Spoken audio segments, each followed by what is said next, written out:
The next stage of my journey required me to turn investigator. In an ancient city where the greatest of Jesus' disciples is supposed to be buried. It is here also that Christianity first made its leap from a tiny Jewish sect into a global religious empire, and also where the secrets of the early movement are still closely guarded.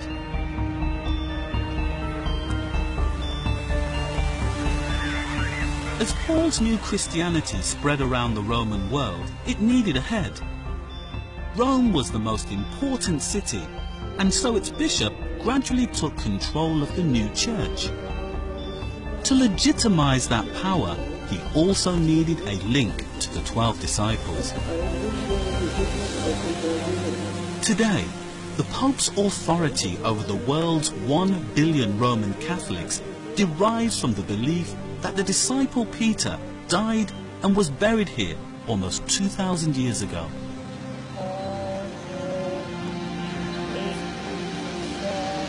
About 50 feet beneath where I'm standing lies a vast necropolis, an ancient graveyard that extends hundreds of feet beneath St. Peter's Basilica itself. It's thought to date back to Roman times, to the time of Jesus and the 12 disciples.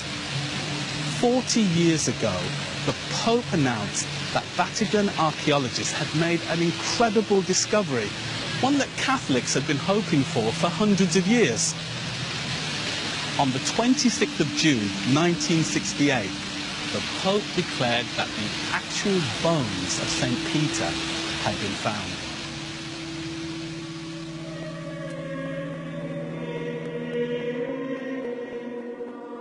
Every year in St. Peter's Basilica in Rome, the largest in all of Christendom, Roman Catholics celebrate the Feast of the Chair of St. Peter.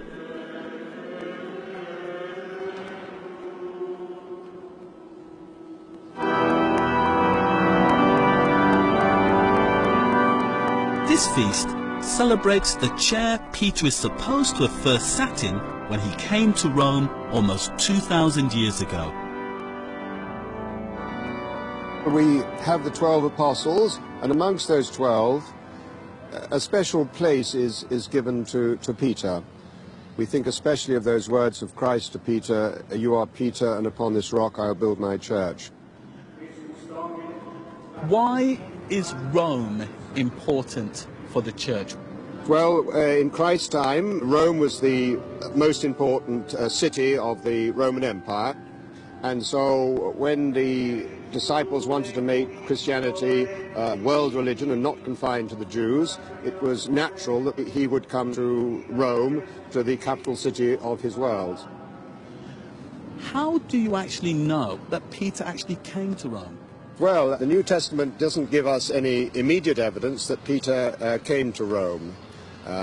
But a very early tradition, both that he came to Rome and that he was also put to death here. So we have that evidence in the early years after the birth of Christianity. There are no direct contemporary historical accounts of Peter coming to Rome, and there are some biblical scholars who dispute the Vatican's version of events regarding Peter's final burial place.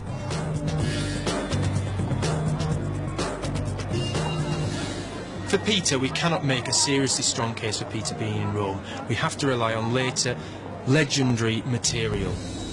Acts of the Apostles stops talking about Peter in really after Acts 15, so really after the mid-1st century there is no mention of Peter. And this suggests that all these later stories are Christian inventions. In 1939, the Vatican began a huge archaeological dig underneath St. Peter's Basilica. Its purpose was to find concrete proof of the tomb of Peter and show once and for all that he had died and was buried in Rome. The dig was carried out in total secrecy. Only when it was finished was it revealed to the world. Dr. Olaf Brandt is the secretary of the Pope's own Christian Institute for Archaeology. the organization responsible for any excavations carried out on Vatican territory.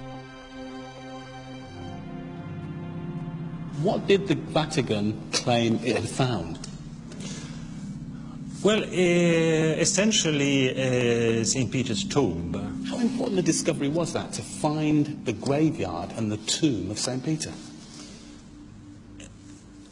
It's important because it's fascinating. It's not important because it doesn't change anything. Because the tradition of the church already said that Peter died in Rome, that he was buried in Rome. So these excavations changed things only if you didn't believe in that tradition. So from the church point of view, it just confirmed what the tradition already said. Beneath the basilica, the archaeologists unearthed a huge Roman graveyard. So this is the general view of part of the excavation. Exactly under the altar, they found what the Pope had been hoping for, a large memorial structure Everybody agrees with this. that the Pope declared was the tomb of St. Peter. The Pope then called in another Vatican expert, a close personal friend. This expert came up with an even bigger result, that she had found the actual bones of St. Peter. The announcement caused a storm of controversy in the academic world. We can make of this exactly what Pope Paul VI ordered to be written on the box where these bones are preserved. These bones are believed to be the bones of St. Peter. Paul VI probably believed those were the bones of St. Peter, and that's fine. I know other persons who believe those to be the bones of St. Peter. In a scientific context, it's difficult to produce evidence for it. But you are free to believe it. Or disbelieve it. Yeah.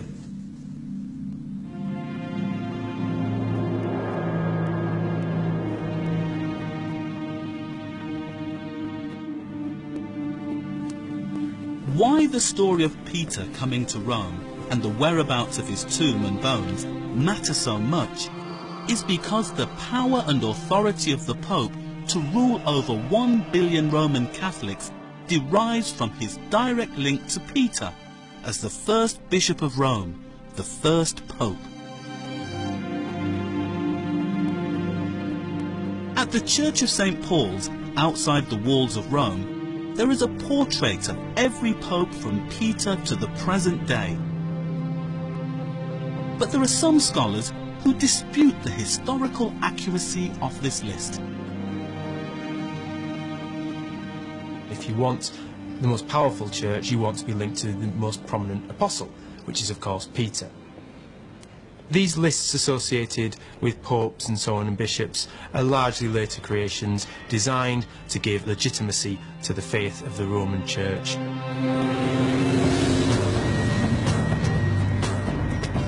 For me, the entire story of Peter and Rome appears to be shrouded in confusion, mystery, and vested interest. I needed an independent voice, someone who would tackle the story from the inside. I found an investigative journalist who is writing a book on the discovery of St. Peter's tomb. Given the fact that the church was behind the excavations and has controlled the flow of information, wouldn't it be fair to call this at least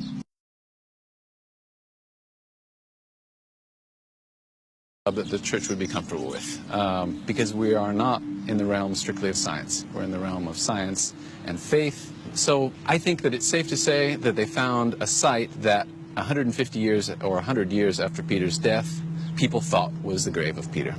However, we're talking about a century and a half after Peter's death, in a situation where his body was almost certainly not recovered. So the actual grave is a bit of a stretch. So a site that may have been venerated, no concrete proof, but definitely no bones.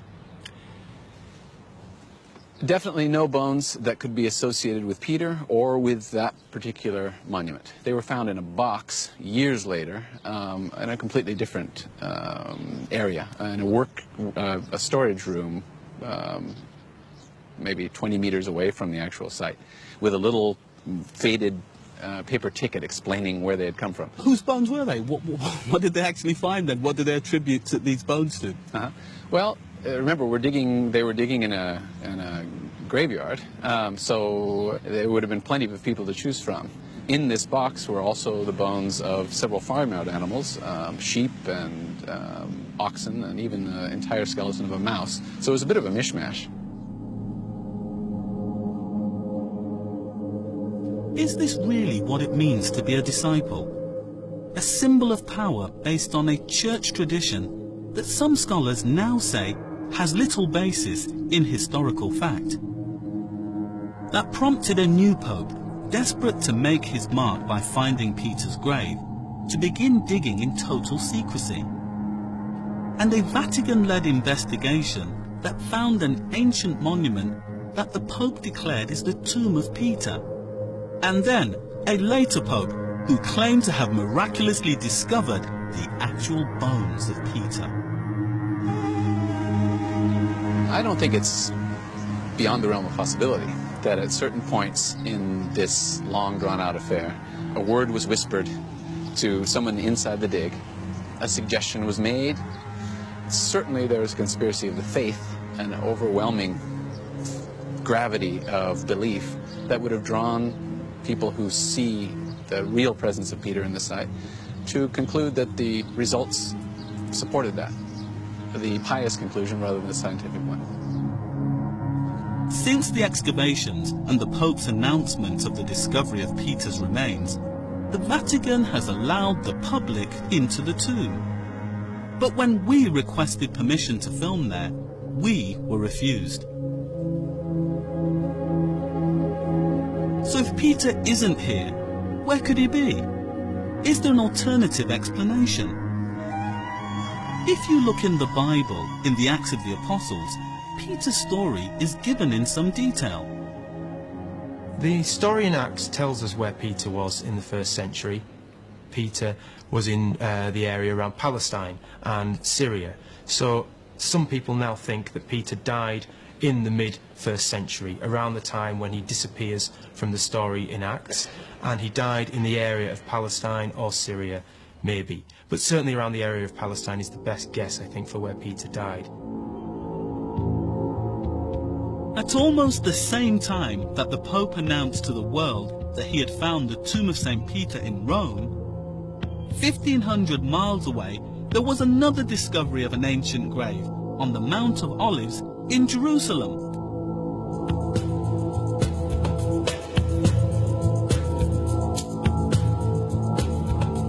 In 1953, 2 Franciscan monks were digging in a cave when they discovered hundreds of 1st century ossuaries, coffins, from the time of Jesus and the 12 disciples. As happens with so many important discoveries, this happened by chance. They were building a wall from one property to another property, and they started to discover ancient tombs with bones, with ossuaries, and the most important thing, inscriptions. These Catholic archaeologists believed they had found the earliest physical evidence of a Christian community in Jerusalem, including some very familiar biblical names.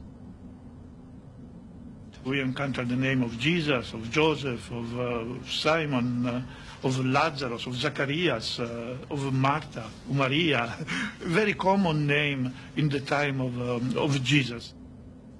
But one of them was a potentially explosive find. It read, Shimon bar Jonah, Simon son of Jonah, the original biblical name of the disciple Peter. Jesus called him Simon bar Jonas.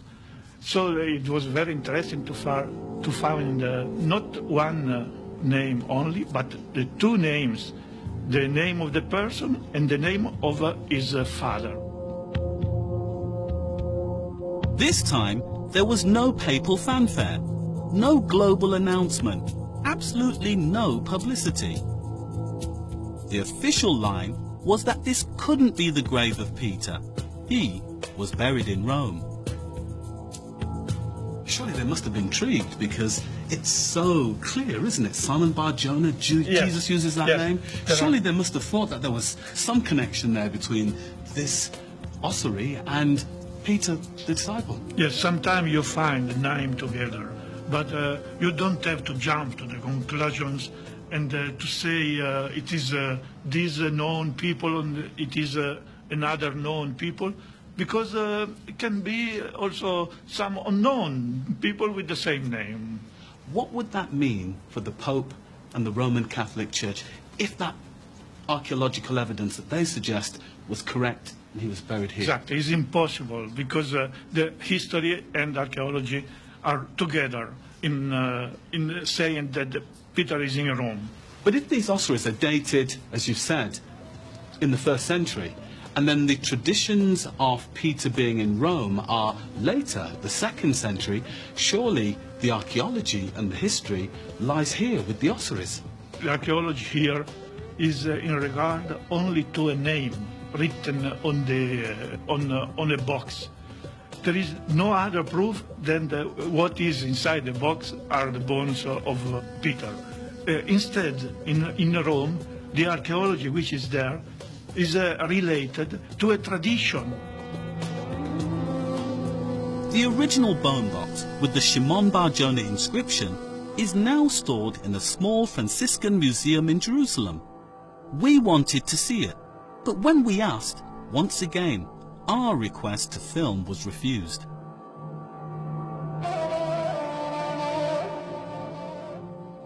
If in fact Peter did die and is buried in Jerusalem, it would be earth-shattering for the Catholic Church. It would overturn a 1900-year tradition that has at its root papal power and authority over 1 billion Catholics. It would mean that Jerusalem and not Rome is the Church's headquarters.